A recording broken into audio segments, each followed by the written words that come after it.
رب کو ہم بندوں سے ہے کتنی محبتیں دیکھیے، اپنی غفلت دیکھیے، اس کی عنایتیں دیکھیے۔ علم اور علماء کی اہمیت پر خطاب سماعت کرنے کے لیے دعوت دے رہے ہیں فضیلت الشیخ حضرت مولانا فاروق عبداللہ رحمانی حفظہ اللہ، استاد مدرسہ اسلامیہ انوار العلوم ممیلو سے کہ تشریف لائیں اور اپنے عنوان پر کتاب و سنت کی روشنی میں خطاب فرمائیں۔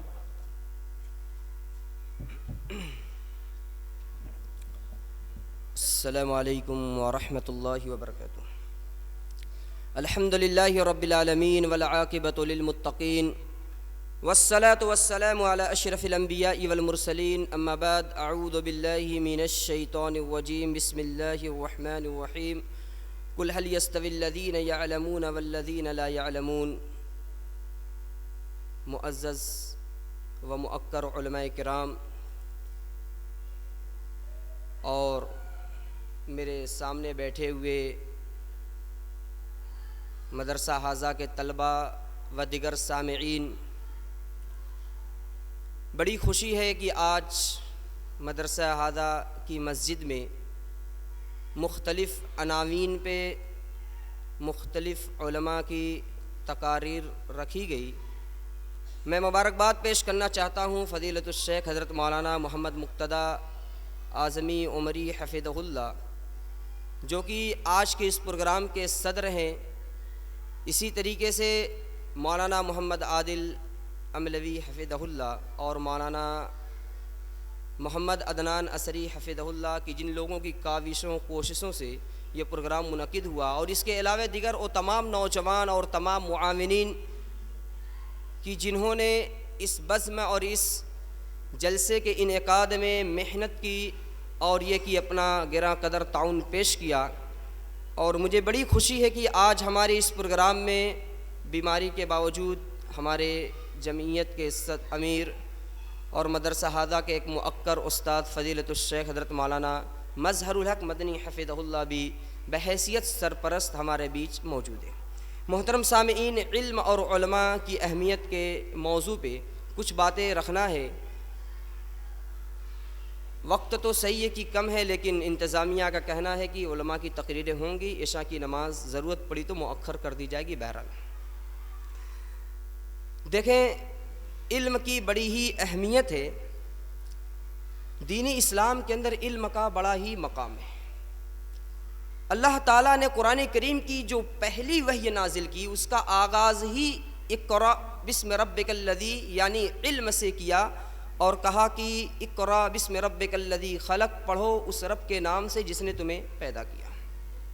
اقرأ کہہ کر اللہ رب العالمین نے پوری دنیا کو ایک پیغام دے دیا کہ علم بہت ضروری ہے، اور یقین مانے کہ علم کے بغیر انسان اندھا ہے، علم کے بغیر ہمارا گزارا نہیں۔ قرآن کریم کے اندر اللہ نے پہلی ہی آیت کے ذریعے ہمیں بتلا دیا کہ علم کے میدان میں ہمیں آگے آنا چاہیے، اور بسم ربک کہہ کر یہ بتلا دیا کہ ہمارا علم ایسا ہو جو ہمارے رشتے کو رب سے جوڑے رکھے، ایسا نہ ہو کہ ہمارا رشتہ رب سے ٹوٹ جائے۔ آج ہم کیا کرتے ہیں، شروع سے ہی اپنے بچوں کو کانوینٹوں اسکولوں میں ڈال دیتے ہیں، اور وہ ڈاکٹر انجینئر تو بن جاتے ہیں، لیکن بڑے ہونے کے بعد انہیں بہت ساری دین کی بنیادی بات معلوم نہیں ہوتی۔ یہ انتہائی افسوسناک ہے۔ ہم بچوں کو سب سے پہلے بنیادی جو تعلیم ہے وہ دیں، پھر جا کر ادھر ڈالیں، وہ ڈاکٹر بنے، انجینئر بنے، پروفیسر بنے، کوئی مسئلہ نہیں، لیکن صرف دنیاوی علم کی طرف لگا دیں، یہ بہتر نہیں۔ ہمیں اس پر خصوصی توجہ دینے کی ضرورت ہے۔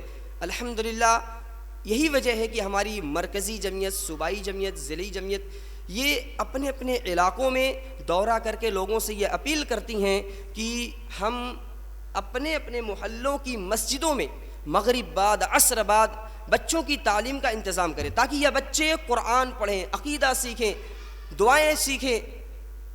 اس کا بینیفٹ یہ ہوگا کہ اگر ہمارے بچے چھوٹے سے ہی کانوینٹوں اسکولوں میں چلے گئے، وہ مدرسے میں نہیں آئے، مکتب میں نہیں آئے، تو اتنا تو فائدہ ہوگا کہ وہ دین کی بنیادی تعلیم سیکھ لیں گے اور بنیادی باتیں جان لیں گے، تو آگے چل کر اپنے دین پر وہ صحیح طریقے سے باقی رہ سکتے ہیں۔ لیکن اگر ہم نے ان علاقوں اور اپنے گاؤں اور قریوں کے اندر مغرب بعد عصر بعد جو گھنٹہ 2 گھنٹے کا ایک انتظام ہم کرتے ہیں تعلیم کا، اگر یہ سلسلہ بھی ہم منقطع کر دیں تو یقین جانے کہ جو بچے شروع سے ہی کانوینٹو اسکولوں میں جائیں گے، ظاہر سی بات ہو دین سے بہت دور رہیں گے۔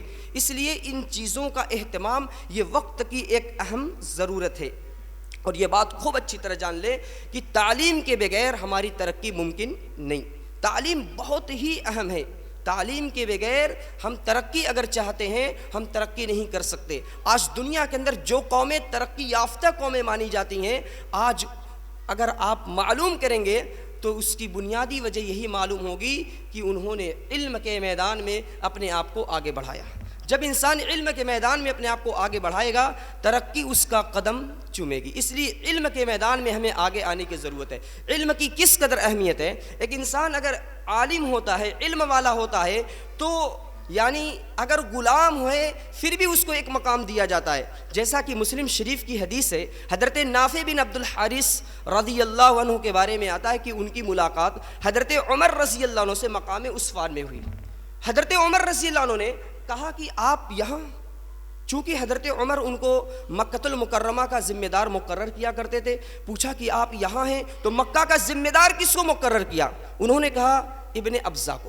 کہا یہ کون ہے؟ کہا یہ ہمارے آزاد کردہ غلام ہے۔ کہا آپ نے آزاد کردہ غلام کو مکہ کا ذمہ دار مقرر کر دیا؟ یعنی انہوں نے تعجب کیا۔ تو حضرت نافع رضی اللہ عنہ نے جو بات کہی وہ بڑی اہم، کہا انہو قاری لکتاب اللہ عز وجل۔ آپ صرف یہ نہ سمجھیں کہ وہ ایک غلام ہے، بلکہ وہ اللہ کی کتاب کا بہترین قاری ہے، وَإِنَّهُ عَالِمٌ بِالْفَرَائِض، اور فرائض کا بہترین جانکار ہے۔ حضرت عمر رضی اللہ عنہ نے جب یہ بات سنی تو کہا صحیح ہے، ہمارے نبی نے بھی یہ کہا ہے، ان اللہ یرفع بہذا الکتاب اقواما ویضع بہ آخرین، اللہ اس کتاب کے ذریعے بعض قوموں کے درجے کو بلند کرتا ہے اور بعض کے درجے کو پست کرتا ہے۔ یہ کتاب وہ عظیم کتاب ہے، اور علم کی برکت یہ ہے کہ انسان غلام ہے تو کیا ہوا، انہیں یہ درجہ مل جاتا ہے۔ آزاد کردہ غلام تھے اور درجہ کیا ملا؟ مکہ کا ذمہ دار مقرر ہوئے۔ کس بنیاد پر؟ علم کی بنیاد پر۔ اور جب علم کی بات آئی حضرت عمر خاموش ہو گئے۔ حضرت امام ابو عالیہ رحمہ اللہ کے بارے میں آتا ہے کہ ان کے بارے میں آتا ہے کہ ایک مشہور تابعی تھے، حضرت عبداللہ بن عباس رضی اللہ عنہ کی محفل میں جب وہ آتے تھے تو آپ ان کو تخت پر بیٹھاتے تھے، اپنے تخت پر بیٹھاتے تھے، جبکہ عرب کے معزز لوگ، باعزت لوگ تخت کے نیچے فرش پر بیٹھتے تھے۔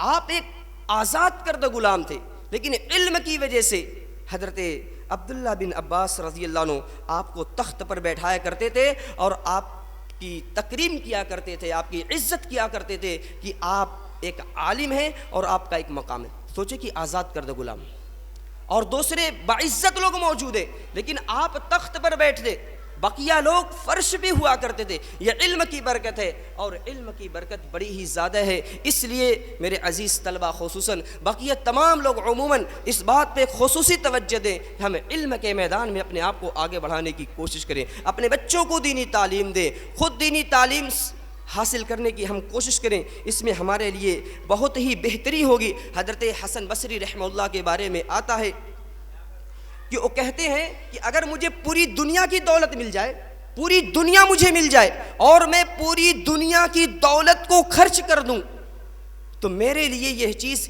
بہتر نہیں ہوگی اس چیز کی بنسبت کہ میں ایک باب سیکھوں اور اسے لوگوں تک پہنچاؤں۔ حدیثوں سے، حدیث کی کتابوں سے ایک باب سیکھوں، باب الوضو سیکھوں، باب الغسل سیکھوں، یا کوئی بھی ایک باب سیکھوں اور اسے دنیا تک پہنچا دوں، یہ چیز میرے لیے بہتر ہے بجز اس کے کہ میرے پاس دنیا کی پوری دولت آ جائے اسے میں خرچ کر دوں۔ اللہ اکبر۔ ہمارے اسلاف علم کی کیا قدر کیا کرتے تھے، علم کی کیا ویلو دیا کرتے تھے۔ اس لیے میرے دینی اور اسلامی بھائیوں، علم کی فیلڈ میں ہمیں آگے آنے کی ضرورت ہے۔ آپ دیکھیے غزوہ بدر کے قیدیوں کو، غزوہ بدر کے قیدیوں کو جب رہا کرنا ہوا تو یہ طے کیا گیا کہ ہر قیدی 10 بچوں کو تعلیم دے، 10 بچوں کو تعلیم دے اور ان کو چھوڑ دیا جائے گا۔ اللہ اکبر! علم کی یہ برکت ہے، یعنی سکھائے پھر جائیں۔ تعلیم کی بڑی اہمیت ہے، علم کی بڑی اہمیت ہے، اس لیے ہم تعلیم کے میدان میں آگے ہیں، اور علم سیکھیں اور سیکھنے کے بعد دوسروں کو سکھانے کی بھی کوشش کریں۔ یہ علم انسان جب تک زندہ ہے فائدہ دیتا ہے، مرنے کے بعد بھی یہ علم آپ کو فائدہ دے گا۔ حضرت یہ ابو ہریرہ رضی اللہ عنہ سے مروی حدیث ہے، اذا مات الانسان انقطع عنه عمله الا من ثلاث، الا من صدقة جاریہ او علم ينتفع به او ولد صالح يدعو له۔ کہتے ہیں کہ ایک انسان جب مر جاتا ہے، عمل کا سلسلہ منقطع، انسان مر گیا، اب وہ کوئی بھی عمل نہیں کر سکتا، 3 چیزیں باقی رہتی ہیں، 3 چیزیں، ان میں سے ایک کیا ہے؟ او علم ينتفع به، نفع بخش علم۔ اگر مرنے والا صاحب علم تھا، ان کی وفات ہو جائے گی، اس کے باوجود اس کے علم کے ذریعے ان کو فائدہ ملتا رہے گا۔ امام بخاری رحمۃ اللہ علیہ کتنے سال پہلے ہمارے بیچ سے رخصت ہو چکے، لیکن ان کا علم باقی ہے، ان کی کتاب بخاری شریف باقی ہے، آج دنیا کے مدارس میں اس کا درس دیا جاتا ہے، آج ان کو اس کا اجر ملتا رہے گا۔ وہ انتقال کر چکے لیکن ان کو اس کا اجر ملتا رہے گا۔ کتنی اہم چیز ہے، اس لیے علم کو ہم سیکھتے رہیں اور علم کے میدان میں ہم آگے آتے رہیں۔ قرآن کریم کے اندر اہل علم کی فضیلت اللہ تعالیٰ نے اس انداز میں بیان فرمایا، یرفع اللہ الذین آمنوا منکم والذین اوتوا العلم درجات، کہ اللہ تعالیٰ ایمان والوں اور علم والوں کے درجے کو بلند کرتا ہے۔ ایمان والوں کے ساتھ ساتھ علم والے کے درجے کو بھی اللہ بلند کرتا ہے۔ ایک جگہ اللہ نے فرمایا، شہد اللہ انہ لا الہ الا ہو والملائکۃ واولو العلم۔ اللہ تعالیٰ نے جب توحید کی شہادت دی، لا الہ الا اللہ کی شہادت دی، تو شہادت میں اللہ تعالیٰ نے فرشتوں کو بھی شامل کیا اور علم والے کو بھی شامل کیا۔ حالانکہ اللہ کی شہادت خود ہی کافی تھی، لیکن اللہ نے اپنی شہادت کے ساتھ علماء کو، فرشتے کو اور علماء کو شامل کر کے علماء کے مقام کو بڑھا دیا اور بتا دیا کہ علماء کا مقام بہت اونچا ہے، علماء کا مقام بہت اونچا ہے۔ اس لیے علماء کی قدر بھی کرنی چاہیے اور ہمیں علم سیکھنا چاہیے۔ بہت سارے لوگ علماء کی قدر نہیں کرتے، علماء کی عزت نہیں کرتے، یہ انتہائی افسوسناک چیز ہے۔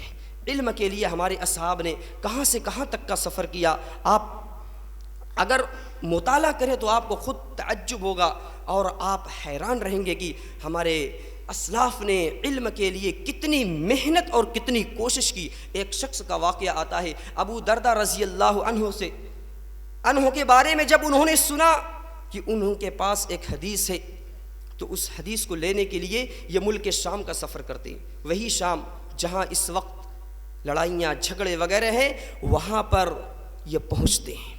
جب پہنچے، ابو دردہ رضی اللہ عنہ سے ملاقات ہوئی، انہوں نے کہا کہ کس وجہ سے آئے ہو، کیا وجہ ہے، کیا کوئی تجارت مقصد ہے یا کوئی اور چیز؟ کہتے ہیں نہیں، مجھے یہ معلوم ہوا کہ آپ کے پاس رسول پاک کی ایک حدیث ہے، اس حدیث کو لینے کے لیے آپ کے پاس آیا ہوں۔ اللہ اکبر! اتنی بڑی بات آپ اگر سرچ کریں گے تو آپ کو پتا چلے گا، سعودیہ عربیہ سے، مدینۃ الرسول سے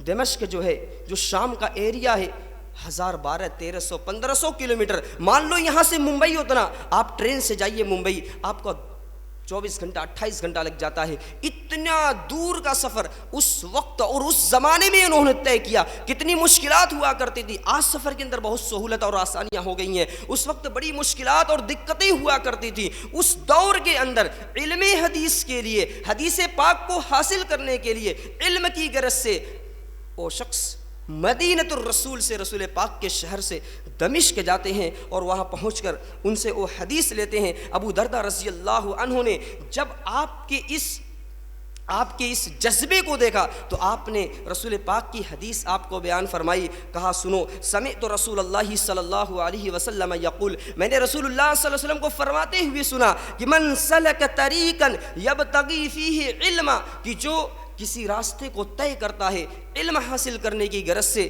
اللہ رب العالمین اس کے لیے جنت کے راستے کو آسان کر دیتا ہے۔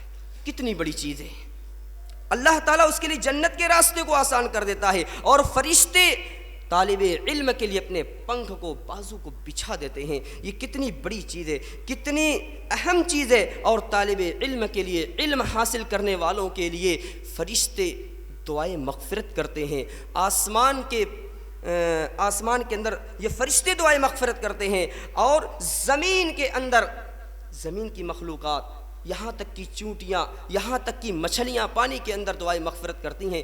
کتنی اہم چیز ہے اور کتنی بڑی چیز ہے. اس لیے جو ہمارے عزیز طلباء ہیں ان کے لیے بہت بڑی خوشخبری ہے, بہت ہی بڑی بشارت ہے. اور جو بقیہ ہمارے تمام لوگ ہیں ان لوگوں کے لیے بھی ایک بہت اہم پیغام ہے کہ ہمیں علم سیکھنا چاہیے. جو ہمارے بڑے لوگ ہو چکے ہیں وہ یہ نہ سوچیں کہ اب ہم کیسے سیکھیں. آپ کے لیے ابھی بھی وقت ہے. آپ دینی کتابیں خریدیں, اپنے گھروں کے اندر رکھیں. صحابہ کے واقعات, نبیوں کے واقعات اور دیگر لوگوں کی دینی جو ہماری کتابیں ہیں انہیں آپ خریدیں, رکھیں, پڑھیں اور علم حاصل کریں. علم سیکھنے کی کوئی عمر نہیں ہوتی. آپ تا زندگی علم سیکھتے رہیں. یہ علم کی برکت اتنی زیادہ ہے کہ آپ اگر علم کی فیلڈ میں آئیں گے تو پھر آپ کو اس کا احساس ہوگا. آئیے میں چند باتیں اس تعلق سے بھی رکھ دوں. ویسے تو اس تعلق سے بھی اور بہت ساری باتیں ہیں کہ حضرت عمر رضی اللہ عنہ جیسے جلیل القدر صحابی رسول علم سیکھنے کی غرض سے اپنے ایک انصاری صحابی کو طے کر لیتے ہیں کہ ایک دن آپ رسول اللہ کے پاس جائیں گے,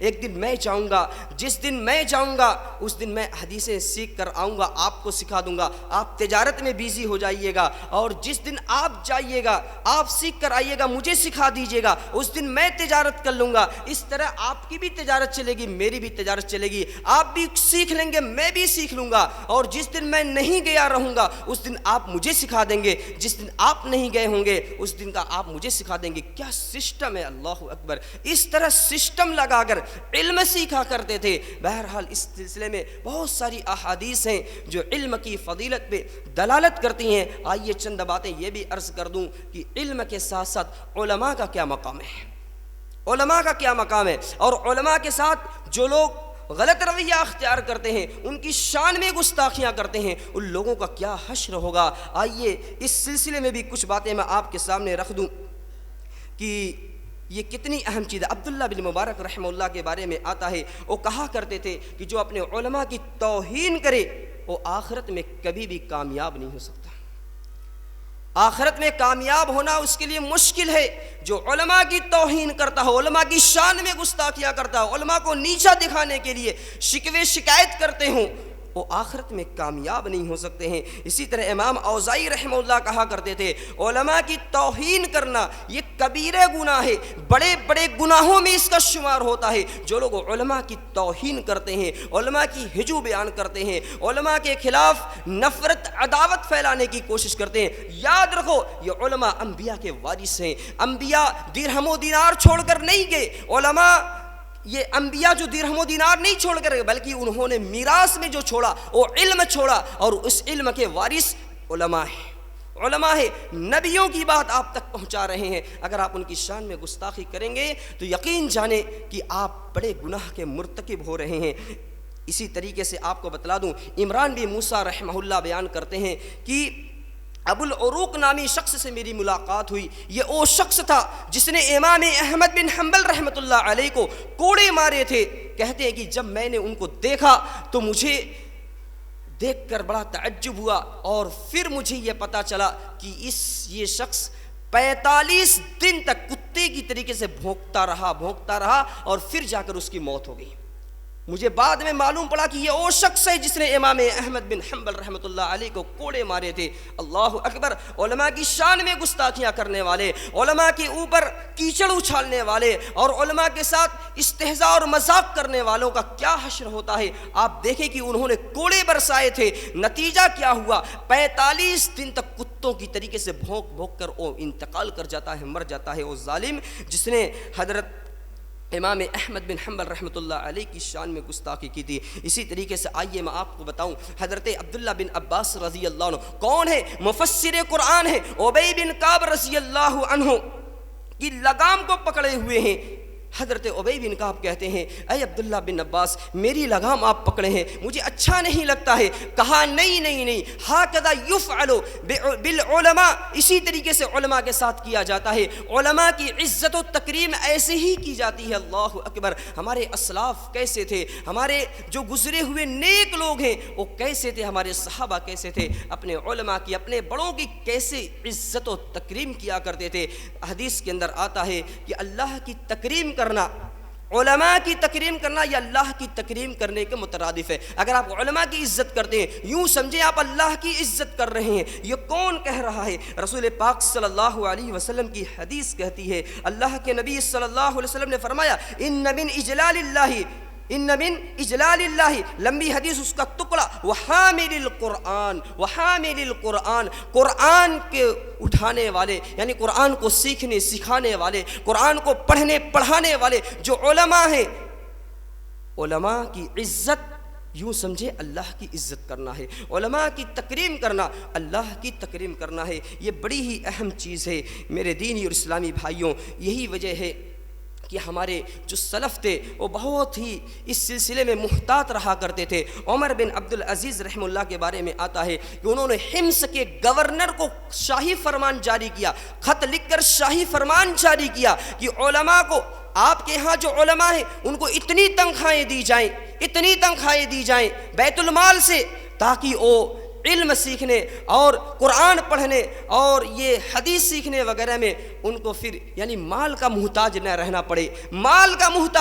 پڑے. مگر آج یہ دور نہیں, آج تو علماء کو چوسنا اکثر لوگوں کی عادت بن چکی ہے. یہ انتہائی افسوسناک ہے, ایسا نہیں ہونا چاہیے. ہمارے بہت سے بھائی ایسے بھی ہیں جو علماء کی بڑی قدر کرتے ہیں, بڑی عزت کرتے ہیں, وہ لوگ مبارکباد کے مستحق بھی ہیں. بہر کیف علماء کی قدر ہمیں کرنا چاہیے. یہ ہمارے علماء ہیں, یہ علماء انبیاء کے وارثین ہیں جو نبیوں کی باتیں ہم تک پہنچاتے ہیں اور حدیثیں بیان کرتے ہیں. علماء کی اگر ہم قدر کریں گے یقین مانیں کہ اللہ تعالی ہمیں بھی عزت عطا کرے گا اور ان کی برکت سے ہمیں بہت سارے ہمیں خیر عطا فرمائے گا.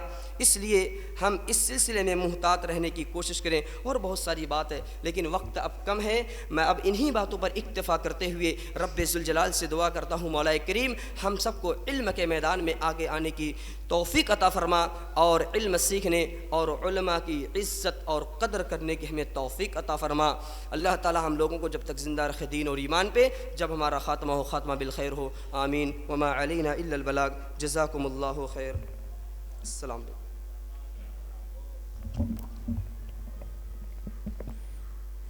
ماشاء اللہ, جزاک اللہ خیرہ وبارک فیک.